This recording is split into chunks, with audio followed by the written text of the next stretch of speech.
नमस्कार, मैं हूं शिव पांडे और आप देख रहे हैं अखंड भारत बुलेटिन। इस समय हम हैं डॉक्टर राकेश कुमार मौर्य जी के साथ में और आप देख रहे हैं हमारा खास कार्यक्रम स्वास्थ्य चर्चा। आइए हम जानने की कोशिश करेंगे आज के इस खास कार्यक्रम में चेस्ट से संबंधित बीमारियों के विषय में। जी हाँ, फेफड़ों संबंधित कौन कौन सी बीमारियां होती हैं, क्या क्या परेशानियां होती हैं, उसका निदान कैसा होता है और जो आने वाला मौसम है उस मौसम में कौन सी परेशानियां होने की संभावना ज्यादा है, इन सभी मुद्दों पर हम आज इनसे बात करेंगे। डॉक्टर साहब नमस्कार। नमस्कार, थैंक यू शिव जी। आपके दर्शकों को भी धन्यवाद। जी जी डॉक्टर साहब, जैसा कि हम देख रहे हैं आप चेस्ट की जो प्रॉब्लम्स हैं, जो फेफड़ों की समस्याएं हैं, उन पर काफ़ी काम कर रहे हैं। मरीजों के लिए काफ़ी तन मन धन से आप लगे हुए हैं, मरीजों के लिए काफ़ी डेडिकेटेड भी हैं। तो अगर वर्तमान समय में बात की जाए तो चेस्ट संबंधित कौन कौन सी परेशानियां हैं, कौन कौन सी बीमारियां हैं जिससे लोग जो आम लोग हैं, जो जनता है वो परेशानी का सामना कर रही है? जी, तो ऐसे देखा जाए तो सांस संबंधित बहुत सारी बीमारियां हैं। तो जैसे कि सबसे सिंपल से स्टार्ट करें तो नज़ला जुकाम हो गया, गला खराब रहना, स्नोफिलिया, सीने में घरघराहट रहना, सांस फूलना, मुंह से खून आना, फेफड़ों में पानी भर जाना, फेफड़ों में कैंसर हो जाना, फेफड़े सिकुड़ना, नींद में खर्राटे आना, तमाम प्रकार की ऐसी बीमारियां हैं जो बेसिकली सांस संबंधित प्रॉब्लम से ही होती हैं। सीने में कोई भी प्रॉब्लम होती है तो ऐसे सिम्टम आते हैं। तो इन सब लक्षणों के आधार पर हम लोग सारे लक्षणों को आकलन करके फिर देखते हैं कि कौन सी बीमारी है, उस आधार पर मरीज का आगे का इलाज शुरू किया जाता है। अरे डॉक्टर साहब, आपने तो कई सारी परेशानियां बताई। आपने नज़ला बताया, आपने खर्राटे लेना बताया, सांस में घरघराहट बताया, ये सब परेशानियां हैं। और जब हम बात करते खर्राटे लेना तो ये एक आम समस्या है जो अक्सर लोगों में देखी जाती है। लोगों में एक भ्रांति भी है कि खर्राटे लेने का इलाज संभव नहीं है। आपका क्या कहना है इस पे? नहीं, ऐसा नहीं है। इसे खर्राटे लेने के बहुत सारे कारण हैं, लेकिन जो मेन कारण है कि ओबेसिटी मतलब मोटापा है। जी। जब मोटापा ज़्यादा हो जाता है तो ये गले भी जो है आदमी के भी मोटे हो जाते हैं। मोटे हो जाते हैं तो जो इसमें मांसपेशियां हैं सोते समय वो पीछे सांस की नली को बंद कर देते हैं। तो उसकी वजह से क्या होता है कि मरीज जब सांस लेता है तो उसको खर्राटे आते हैं। ये तो एक सिंपल प्रकार का खर्राटा है। कभी कभी क्या होता है कि मरीज को खर्राटे के साथ साथ उसकी सांस भी रुक जाती है। तो ऐसे कंडीशन में मरीज जब सोता है, रात को उसकी सांस रुक जाती है तो घबरा के उठता है अचानक से। हाँ, फिर सांस लेता है गहरी गहरी। तो इसको कहते हैं स्लीप एपनिया, सांस रुकना। इसमें बहुत सारे कॉम्प्लिकेशन होते हैं। अब जैसे सांस रुक जाएगी तो जाहिर सी बात है ऑक्सीजन की कमी हो जाएगी शरीर में। जब ऑक्सीजन की कमी हो जाएगी तो शरीर में जितने भी अंग हैं, जैसे हार्ट है, किडनी है, ब्रेन है, सब प्रभावित हो जाएंगे।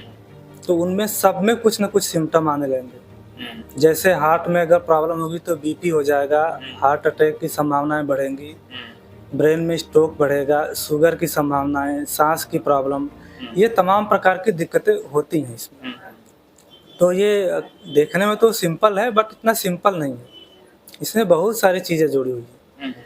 तो मैं तो ये कहूँगा कि अगर किसी को शुगर है, थायराइड है, हार्ट की समस्या है, स्ट्रोक कभी हुआ है और खर्राटे भी आते हैं, तो ऐसे कंडीशन में बिल्कुल भी नज़रअंदाज न करें, क्योंकि हो सकता है कि ये खर्राटे की वजह से सब चीज़ें हुई हैं। तो इस चीज़ का इलाज करने से हो सकता है बाकी चीज़ें सुधर जाए। अच्छा डॉक्टर साहब, आपने बताया कि अगर खर्राटे की प्रॉब्लम भी है तो भी इसको नज़रअंदाज ना करें बल्कि डॉक्टर के पास जाएं। लेकिन आमतौर पर देखा जाता है कि लोग सोचते खर्राटा है, कोई सामान्य समस्या है, कोई बड़ी समस्या नहीं है और लोग इसको एक सिंपली वैसे देखते हैं। तो क्या लगता है कि ये चीज़ें साधारण नहीं है बल्कि इस पर ध्यान देने की ज़रूरत है और इस पर तुरंत कार्य करने की ज़रूरत है, डॉक्टर सलाह लेने की ज़रूरत है? जी पांडे जी, जैसा कि हम लोग अभी बात कर रहे थे कि ये साधारण नहीं है, क्योंकि इसकी वजह से ऑक्सीजन की कमी होती है बॉडी। तो जाहिर सी बात है कि इसको तुरंत ही दिखाना चाहिए, सलाह लेना चाहिए। डॉक्टर साहब, आपने बताया कि अगर ये समस्याएं हैं तो साधारण नहीं है बल्कि तुरंत इसके लिए सलाह लेना चाहिए। अगर हम बात करें कुछ और समस्याओं की जो फेफड़ों संबंधित हैं, तो कौन सी ऐसी समस्याएं हैं जो आमतौर पर देखी जाती हैं लेकिन उस पर भी हमें ऐसे ही ध्यान देने की जरूरत है जैसे खर्राटों को? ऐसे देखा जाए तो जो सबसे कॉमन है। इसके बाद ये स्नोफिलिया। क्या होता है कि लोग कहते हैं डॉक्टर साहब दिक्कत कुछ नहीं है, बस गला खराब हो जाता है, थोड़ी खांसी आती है, जब मौसम बदलता है तो ऐसा हो जाता है, तो बस हम ये कोई टैबलेट खा लेते हैं और हमको आराम हो जाता है, तो वही टैबलेट हम खाते रहते हैं। तो ये एक गंभीर बात है। अगर आपको एक टैबलेट, कोई भी टैबलेट खा रहे हैं उससे आराम है, तो ये नज़रअंदाज करने की चीज़ नहीं है। हो सकता है कि ये स्नोफिलिया का शुरुआत हो, क्योंकि उसकी शुरुआत ही ऐसे होती है, जुकाम होना, बार बार खांसी आना, मौसम बदलने पे गला खराब होना, सांस फूलना, सीटी जैसी आवाज़ आना, ये अस्थमा या स्नोफिलिया के लक्षण हैं। तो इसमें दिखाना ज़रूरी है, नहीं तो वो प्रोसेस चलता रहेगा और आपकी जो सांस की नलियाँ हैं वो धीरे धीरे एलर्जी की वजह से सिकुड़ती जाएंगी जी। तो फिर बाद में जो अभी तो यंग एज में उतनी प्रॉब्लम भले ना हो, लेकिन जैसे ही आप 40-50 पार करेंगे तो एक बड़ी प्रॉब्लम हो सकती है जी। तो डॉक्टर साहब ने बताया कि भले ही अभी वो प्रॉब्लम सामान्य लगती हो, लेकिन जैसे जैसे उम्र बढ़ेगी, 40-50 की उम्र पहुंचेगी, तब वो समस्या बढ़ेगी और एक गंभीर समस्या का रूप ले सकती है। डॉक्टर साहब, अगर बात करें हम चेस्ट से रिलेटेड बहुत सारी, चूंकि आप बता रहे थे समस्याएं हैं, तो क्या सभी समस्याओं की वजह कोई एक ही होती है, या जो सारी समस्याएं हैं उन सब की अलग अलग वजह होती हैं, अलग अलग कारण हैं, जिसकी वजह से सबका इलाज अलग अलग होना चाहिए और उसका अलग अलग केयर किया जाना चाहिए? जी, ज़्यादातर जितने भी बीमारियां हैं सबका अलग अलग कारण है। अब जैसे ये स्नोफिलिया हो गया, ये एलर्जी की वजह से ज़्यादा होती है, वातावरण में प्रदूषण से। जो दमे की प्रॉब्लम है वो पॉल्यूशन, मतलब प्रदूषण से होती है, और प्रदूषण क्या, सिगरेट पीने वालों, बीड़ी पीने वालों, हुक्का पीने वालों को ज़्यादा होती है। और जो टीबी क्या है, वो टीबी के इन्फेक्शन से होता है। कैंसर धूम्रपान करने से या कुछ जीन में म्यूटेशन होने से होता है। तो बहुत प्रकार की बीमारियां हैं, सबका अलग अलग कारण होता है जी। डॉक्टर साहब, अभी मौसम गर्मी का आ रहा है, क्या कहा जाए, क्या माना जाए कि क्या जो फेफड़े की परेशानियां हैं, मौसम का प्रभाव भी इन पर पड़ता है? जैसे गर्मी से ठंडी आई या ठंडी से गर्मी आई, तो क्या इन परेशानियों में कोई परिवर्तन देखने को मिलता है, या जो जैसी चलती रहती सामान्य रूप से चलती रहती हैं? नहीं, जैसा कि पांडे जी आपने बहुत बढ़िया सवाल पूछा। क्या होता है कि जो एलर्जी वाले प्रॉब्लम्स होती हैं वो मौसम बदलने में बहुत ज़्यादा प्रभावित होती हैं, क्योंकि किसी को किसी चीज़ से एलर्जी है, किसी को दूसरे चीज़ से एलर्जी है। जब वातावरण बदलता है तो प्रकृति में बहुत सारी नई बदलाव होती हैं, बहुत सारे फूल, घास, फंगस, कीटाणु, उनका बदलाव होता है। तो वो उसी समय पैदा होते हैं, चाहे वो घास फूस फूल हो या कुछ कीटाणु जीवाणु हो। तो उससे जिस व्यक्ति को एलर्जी होगा वो उस समय बढ़ जाएगा, क्योंकि हो सकता है अभी जो वातावरण में चीज़ें हैं उससे आपको एलर्जी ना हो, लेकिन जैसे वातावरण बदलेगी कोई नई चीज़ आएगी उससे एलर्जी हो।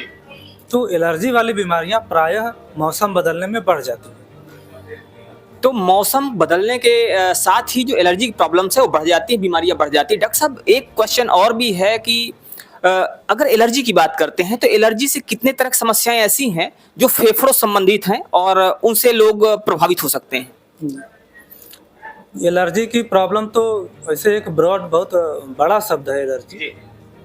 किसी किसी को केवल सामान्य एलर्जी रह जाती है, जैसे कि स्किन में, चमड़ी में खुजली होना, किसी किसी को आँख लाल होना, नाक से पानी गिरना, गला खराब होना, जुकाम होना, किसी को बस इतना ही होता है। किसी को धीरे धीरे समय के अनुसार, सिर्फ अभी तो जुकाम या नज़ला था, बाद में धीरे धीरे अस्थमा या स्नोफिलिया की प्रॉब्लम हो जाती है। तो प्रायः ऐसा देखा गया है कि बहुत सारे लोगों को जो पहले सामान्य एलर्जी थी अब वो अस्थमा या स्नोफिलिया का रूप ले लिया। तो ऐसा होता है, ये पॉसिबल है। तो ये जो एलर्जिक समस्याएं हैं ये भी बदलते समय के साथ एक बड़ा परिवर्तन देख सकती हैं, या इसमें बड़ा परिवर्तन आ सकता है। डॉक्टर साहब, क्या कहेंगे जो भी लोग देख रहे हैं आपको और जो कहीं ना कहीं इन समस्याओं को छोटा समझकर नज़रअंदाज कर रहे हैं, उनसे क्या कहना चाहेंगे?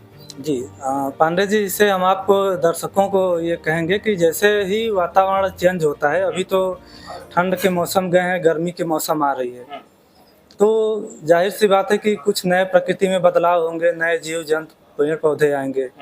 और उस समय हम लोगों को जिसको एलर्जी की शिकायत है, एलर्जी की प्रायः दिक्कत होती है, बहुत ज़्यादा सतर्क रहने की ज़रूरत है। ज़रूरत पड़े तो ही घर से बाहर निकले, अगर ज़रूरत ना हो तो थोड़ा घर में ही रहने की कोशिश करें। जब बाहर जाएं मास्क पहनें, ताकि जो एलर्जी वाली चीज़ें हैं वो फेफड़ों में ना पहुँचे, नाक के रास्ते, मुंह के रास्ते।